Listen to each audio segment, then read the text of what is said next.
Well, hello there and welcome to another edition of The Big Q. Well, today we will be talking about tradition, reimagining it, preserving it through science and technology, so at the end of the day, we do not lose our culture and traditions. But to talk more on this, I'm joined by the CEO of Afric, Mr. Valerio Lopez, who will take us through more on this. Welcome to the show, Valerio. Good evening. Thank you for having me. You're welcome. Thank you. What does Afric do? What is Afric? Maybe we'll start from there. Afric is all about Africa. That's why the name, it's spelled differently, but it's all about Africa. And we are a startup studio. That means we are a little bit like those accelerators or incubators that we often hear about. Which are places where people start new companies or launch new companies, and then you accelerate them or you incubate them or you help them develop. But the difference is we do research internally with our own team internally. We develop products, we follow different ideas, and if we see that something is viable, we take it further. We develop it further until it becomes a product. And when that product is able to stand on its own, we let it become a independent startup in that sense, and we let it go. We let it live for itself. That's the difference between what we do and a normal incubator or a space where you go to start your company in general. Maybe before we go deeper, maybe into your startup studios, talk about Africology. What's Africology? Yes, Africology, it's a necessity, first of all. I think we often hear talking about Egyptology, for example. If you go to Egypt, which is the berceau de l'humanité, the cradle of humanity, where you go to understand what humanity has in itself. It's more the cradle of civilization, but Africa in general is the cradle of humanity. So if Egypt is the cradle of humanity and you call it Egyptology, and Africa is the cradle of humanity in general and you call it, you don't have a name for it, so somehow we need to define it. There's a lot of things that started here in Africa: mathematics, medicine, a lot of contributions to humanity, both in the past and still in the present now today, but we don't talk about Africa as a place of science, as the birthplace of science. Maybe even astronomy started here, so somehow we need to define it as Africology. Yes, astronomy started here in Africa. Of course, it's where humans started. We always observe the stars, and there's other reasons why we can say it that way also. Medicine started here, mathematics started here.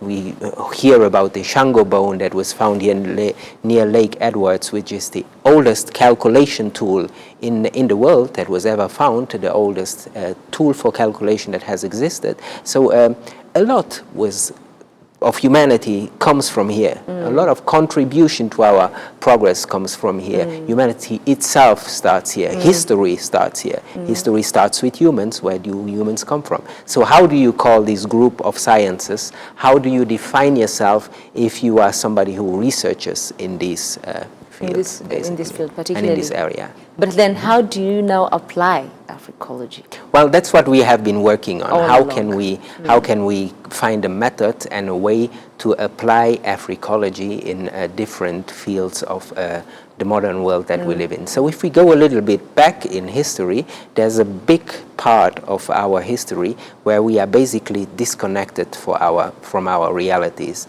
because we were not allowed to speak our languages, because we were colonized. Because of many reasons, we forgot a lot of things that could have contributed into making whatever we have become more modern. If you had a piano in Europe made out of wood and it became later an electronic piano, is because there was no interruption in the process that would not allow it to evolve over time. And you can say that about everything. That was just an example, the piano. So how do we take everything that we had in the past? How do we modernize those things? How do we let them become part of our cultures and contribute to our lives in the future? And that's what I have been working on, trying to develop. I tried to create a methodology, a way that we can follow to do that in a scientific way. It's important that it's scientific and that there's research behind and everything is done properly, and also explain it to young people so that they can understand that their history, their origins really is important as other origins, and that's what we have been working on, basically. Maybe before we move on, maybe my director can play the video for Africologists, maybe to help our viewers maybe understand it more. Okay, thank you.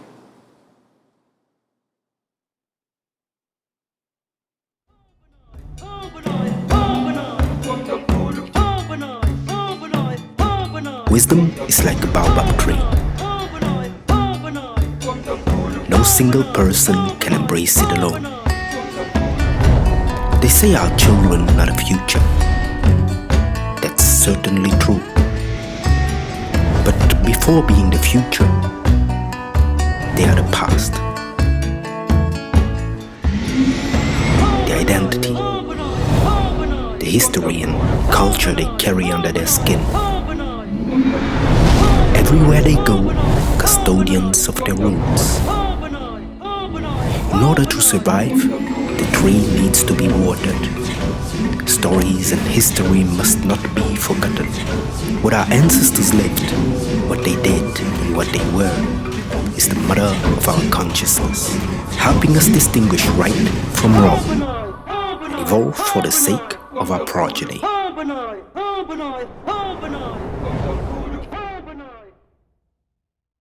Of course, that's an interesting video. So let's look at in the perspective of preserving history, like you rightly put. Do you go out then to teach younger generation about it? How does it work? I think using the word, the first thing that we have to do, I have to say it clearly, is not say that it's teaching. If you say that it's teaching, you're going into a direction where nobody wants to be taught directly. It's bringing it to them in a beautiful way. The reason that certain cultures around the world survive is because they embellish it. They make it in a proper way. They tell stories that are attractive, that are beautiful enough to be viewed, and that's what I tried to do until now. Of course, the long-term goal is to develop a curriculum around this. That's what I'm working on, a serious curriculum where you can take this and apply it in a good manner.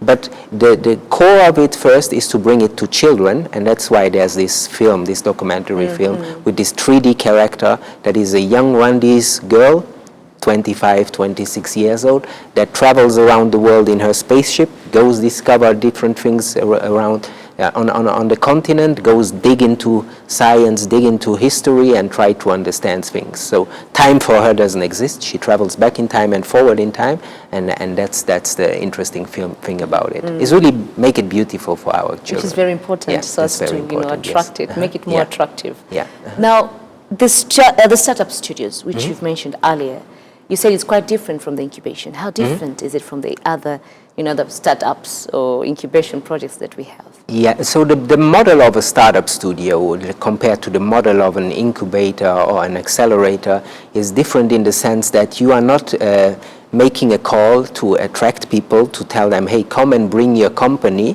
and we help you launch your company in our space. We do research and development. So we analyze different things. We follow different hypotheses, different ideas of what could be done by taking some elements of our cultures or of our different histories around Africa. I say cultures and histories with an S of purpose because it's very diverse. And so we take elements from that, we analyze, we look how could we take this and make it more modern and turn it into a viable business even.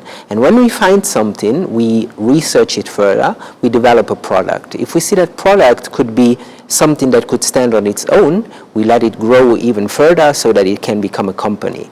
And once it's a company, we launch that company and we let it stand on its own in that sense. And what we are doing, so we have the four first that we are preparing at the moment slowly, and the core, the most important thing for me is that each of those companies will have a Rwandese CEO of it, in guiding those companies. So we will take the teams that we have that are developing those, that's what they can grow to, is to become CEO of these companies in that sense. Companies that they are producing with their own hands. Exactly. Take us through the project, because I have seen interesting cups, if we should put it that way. I know there's also one thing that looks like a drum. Maybe you'll tell us what it is and how it works. Yeah, maybe I could start with the cups. So the thing about this is made out of used coffee grounds. Yes, coffee grounds, yes. So we are coming to a world now where ecology is very important. We always talk about Africa becoming the next factory of the world, the next manufacturing region of the world. After China, everything will be made in Africa. But we are in a world where what China used to grow at the time, China grew at the time of the expansion of plastic, of the expansion of many technologies that were actually, we discover now, in hindsight, that it was negative for us. The things that we did at the time, all those cheap things that you throw away quickly, was not good for humanity. If we want to develop now and follow the trend that humanity should go and that humans should go, we should be ecological. So that's why we try to develop products that are ecological. These products here are made out of used coffee grounds. So after you drink your coffee, that residue that stays, we don't collect it in people's house. We don't go to people's houses to collect it, but we get it from coffee shops, from places where there's big coffee consumption. Amount, yeah. Coffee contributes a lot to climate change, to destroying this planet, the impact of carbon and everything. So carbon is an important material. Wood is 50% carbon. So how do we trap that carbon that is negative? How do we enclose it somewhere? So we turned it into this material here that we make these cups out. So it's mixed with certain resins, and that's how we make these cups. It has a very African shape somehow. So that's what we always try to do, is follow everything that is African. It feels like those old cups that we used to drink in. And this material doesn't get hot. So that's why you don't need to hold it like this. You can just hold it like this. It's ergonomic, and it's environmentally friendly. So that's the first thing that we are making now here in Rwanda, is these cups. That's the first product that we are launching. Then we have other products that we are following also that are all based on this environmental and keeping our traditions. That's the basis of our course. Interesting. I guess that's the saying. They say one man's trash is another man's fortune, you know. So what's this, the this drum? One here, this is an interesting thing. So we took the West African djembe, the djembe that originally comes from Mali, and we digitized it basically. We took it to the next level. I'm an audio engineer. That's what I studied, and that's why I like everything that is music in this sense and understanding sound. So what I always ask myself is this shape. Why that shape? Why did they make this special shape like that? If we look at the purpose of a djembe was also to Oh, the microphone fell off? Oh, okay. Did it fall off long ago? It's okay. Okay, start off with the djembe. Okay. So this is the djembe. It's we took the old African instrument djembe that comes from Mali, that originates from Mali, and we turned it into a digital instrument. So you can use the app that goes with it. You can change the sounds. And so the thing that we did is we analyzed this instrument, which had the purpose, of course, of making music, but of course also of transmitting messages to the next villages. So the shape and everything they did was in order to maximize what they wanted out of it. So the shape is to send the sound as far as possible. So why aren't speakers in that shape? So I always ask myself that. Why is the speaker not made in that shape? Why are we not using that science that they took over the years, starting with a little piece of wood and then making different shapes until arriving to the perfect shape to expand sound? Why don't we use that? So we came up with this instrument, and I can put some, I can show you the purpose of it. It has Bluetooth, so you can put music there. Let me put it low. Of course, I can play here with Bluetooth. It's a Bluetooth speaker up to 4 or 5 hours. The power, it goes very loud. I'm not turning it up here, but it's a Bluetooth speaker basically, and you can still play, change sounds, and explore it in many ways. That's the purpose of it. So somebody can start and can take it and start jamming on the djembe. That's the purpose of it. So that's one of the products also that we are launching, and it will be made out of this material here. Instead of wood, we will use that material also. But one would wonder, so as we create this, are we creating it for Africans, or are we creating it so that we can export it to Europe, so that they enjoy the Yes. privileges that we could be enjoying as well. Yeah, yeah. I think we are creating it for the survival of it first, for the survival of our cultures. My core mission is to make things that allow us to survive as cultures, as the origin of everything, because our cultures are under threat all the time through influence from the outside. It's not just here, everywhere in the world. If you don't protect your cultures, they might die under other influences. So that's the first mission of it. And then we are creating it for Africa. We are creating it for the diaspora. We are creating it for the millions. I spent some time in the United States, millions of African Americans that have a djembe in their house. That is just a simple djembe, but maybe could also be using it. The goal in the second version is to have a voice assistant in it, so that you could use it the same way that you use Siri or Google Assistant. You could talk to it and it would tell you something back, maybe in Kiswahili or Kinyarwanda or any African languages. So how do we protect ourselves in that sense? How do we enable our cultures and our values to survive in the digital age? That's really the goal of what we are creating. And if anybody wants to get it in China or in anywhere, of course we will be able to purchase it. Well, yeah, we will make it available. How cheap would it be, or how expensive would it be? This will be in the price range of a speaker. That will be in the price range of an ecological cup. So we are focusing on export with the cups first, because of course also as African companies we need to focus on export. That's very important. It's the only way to grow our economies also, is to have currencies coming in, not just leaving. So export is very important, and I hope we can develop this and make Made in Rwanda something that can be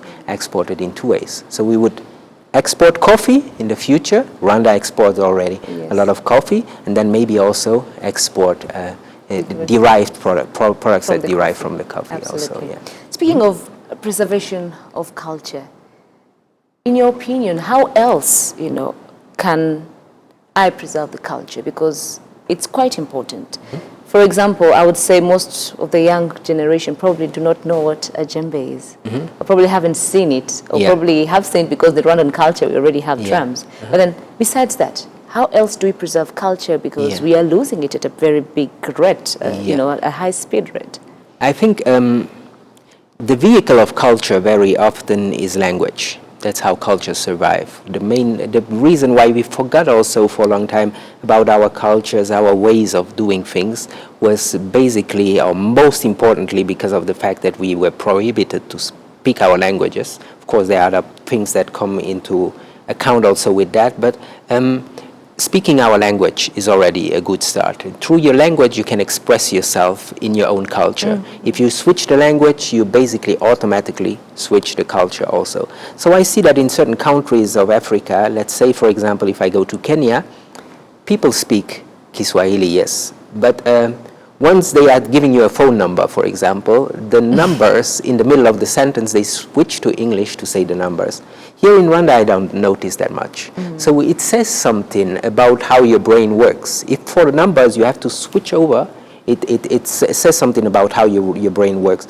And I think fortunately, the latest generation is taking care of their culture more than the previous generation. There's a generation that freed us, beautiful generation that freed us. That generation is also the generation that was still under influence of whatever happened at the time, of whatever powers they were under. So as that generation gets out of the mainstream, retires and gets out of the mainstream, I think we start valuing our cultures a little bit more. Music from Africa is bigger than it was ever before. Fashion, all those things are starting to be exported, and Africa is really à la mode at the moment. It's really the thing that people want to follow, and it's beautiful. So how do we preserve that? But not just, what we have to do is not just be 100% traditional when it comes to preserving culture, but inclusive in the day-to-day life that we have, inclusive in the modern life, inclusive in everything that we have. Our phones should look more, it's beautiful to have a Mara phone. Now how do we make that design more African? How do we have a case that make it more African? All those things really, how do we include our day-to-day life into our culture, into our day-to-day lives? I think that's the most important thing. I like the fact that you brought in science and technology, because I wanted to ask you then, how do you believe that we need to adapt most of our culture into the present generation? Because really? Yeah, I think we absolutely need to embrace our cultures, to not be ashamed about our cultures, to be proud about our cultures, everything that goes with it. Of course, I like something that Amilcar Cabral, a freedom fighter from Africa, said, that we should embrace whatever is good from the outside, and also forget about whatever is bad from the outside, and embrace whatever is good from the inside, and also forget about whatever is bad from the inside. So mixing everything, taking the good out of everywhere in the world, which is part of globalization,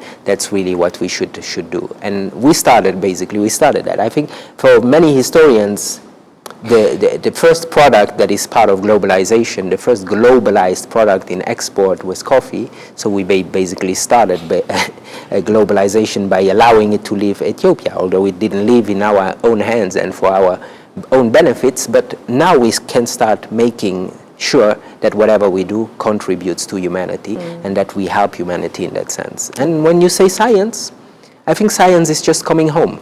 This is where science started, so let's just let it come back. So maybe as we go through, through this show, what would you say are the tips? Because I'm looking at a generation, or we have research that says parents do not have time for their children, I'm looking at a generation that probably, you say maybe they are learning, but I'm looking at a generation in the next 50 years that probably will not know at all about our African heritage and culture. How do we prosper in that? And how do we ensure that the parents actually have time for cultural affairs in their homes?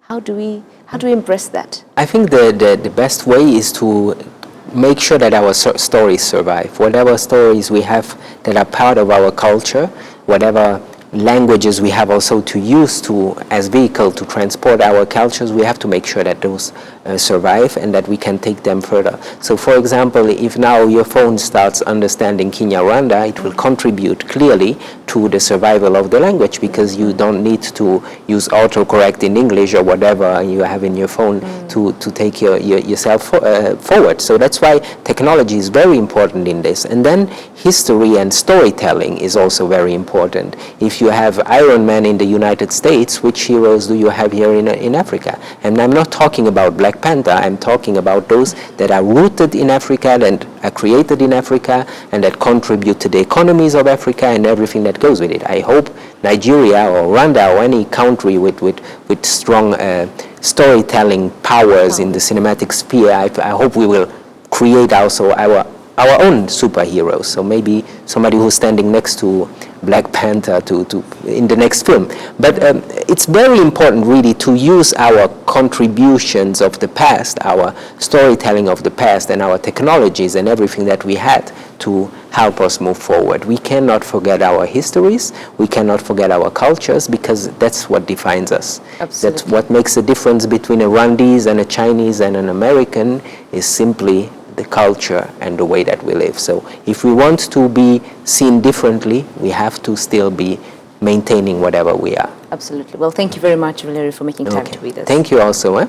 Thank you. Of course, we have been watching The Big Q, and we have been talking about the infusion of science and tradition so that we do not lose this as the world progresses ahead. My name is Fiona Mbabazi. To keep it The Big Q.